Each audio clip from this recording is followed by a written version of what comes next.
Okay, so if we've done this correctly and we're following the actual timeline, you would have actually now completed the planning section where you did action planning, you did time planning, and then you also had a look at resources that were available to you. The next thing that we're actually going into now is a feasibility study. And the whole idea behind a feasibility study is to working out whether or not you should go forward. Okay, so this is a time that just allows us to sit back, reflect, can we do what we wanted to do? Okay. In saying that, before I go any further, I just want to bring you up a case study as to why we do a feasibility study. Here, I'll just play this video quickly. Unfortunately, there's no sound in this. Oh, there is sound. Meet the Pinto, just born.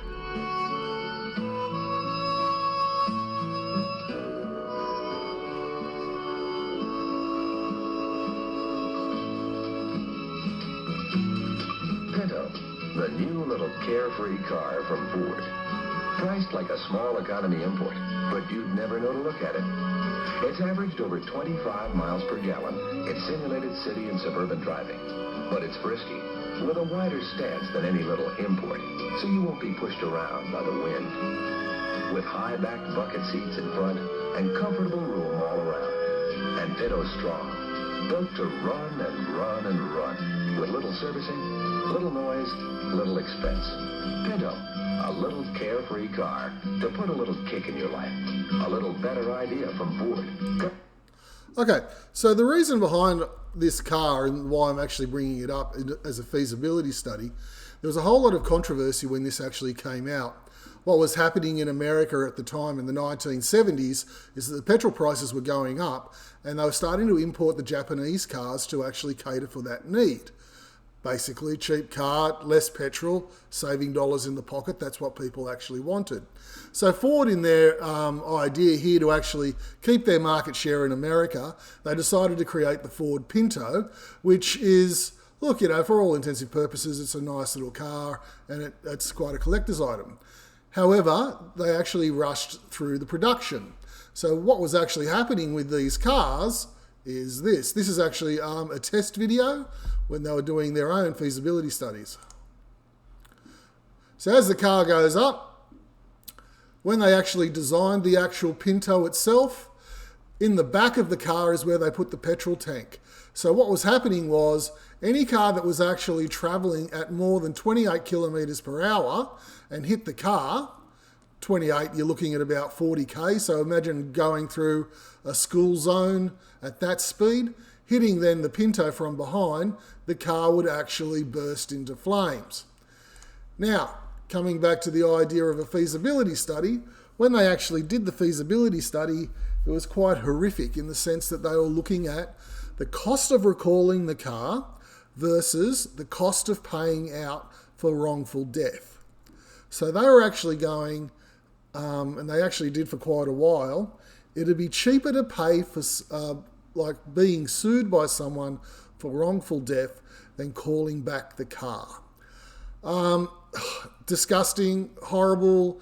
It's a great little story on feasibility studies, but eventually they were found to be wrong, and it turned into a class action, and it was a big hit that they actually took financially. But how can you start cross-comparing the cost of a life to a cost of a car? So when we come into business, like I say, I got out of business because I don't like this sort of idea, but you need to do a feasibility study to see if you can actually do it, if it is worthwhile doing it. Okay, so when we're actually coming into this here, we're now starting to look at the project that you've got on and whether or not you can actually do it. So here with the niche market, what does it mean? I'd actually be saying something along the lines of the consumer who will be using the product and their needs and constraints, including what they will learn. All right. It's just, again, it's coming back reaffirming what it's done. Okay, so here I'd actually have, what have you found out about the constraints that allow the project to go ahead? And in this case, again, just thinking back, why do they need to do they need to learn from you? Like I said, there's some great projects going on here. I know some people are doing coding. Why do people need to learn coding that's going to make this actually viable? So here, suitability, it would be like, why is it suitable for your niche market? Okay. I'll just get this going. Why is it suitable for your niche market? Like I said in one of the earlier videos, if you're going to try and teach coding to a 70-year-old male that's never used a computer again, my goodness, they'd want to be really engaged and want to learn for it to be a success. However, you're talking about year 7 students or year 8 students that are really going to need coding later in their life, unfortunately, coming from an educational perspective where there's a whole lot of teachers lacking that coding skills to be able to teach it themselves. That's a worthwhile actual project. So basically, it's here again, it's coming back, looking about the feasibility of your project, and should it be done? Here is the time for change. If you're finding that it shouldn't be done, then you can actually change your project. So basically, you're talking here about the user, action.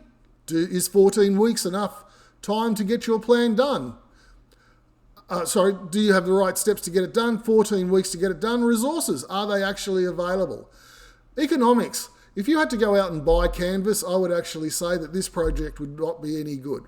Okay, so how much is the project going to actually cost you? Can you afford it? And is that suitable for the user?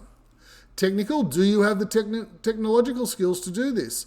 In this case here, it might actually be, coming back to coding, can you code? There's no good doing a project on coding if you can't do it. There's no good doing a project on coding if you hate coding. So the whole idea is, do you have those technical skills and do you want to actually do it? Operational, can you take it from this idea for the niche market user to a finished product? Okay, can you do all this? Okay, and is it suitable? Okay. Now these are the main points here that you can actually use. You can add more if desired. Not a biggie, but if you actually think there's something that's missing that you really think is quite important, I'd actually have a look at it and see if you can do it. So for example, just thinking about this now, if I was actually going to add something here again, I'm going to insert a row below, I would actually say can I make the project?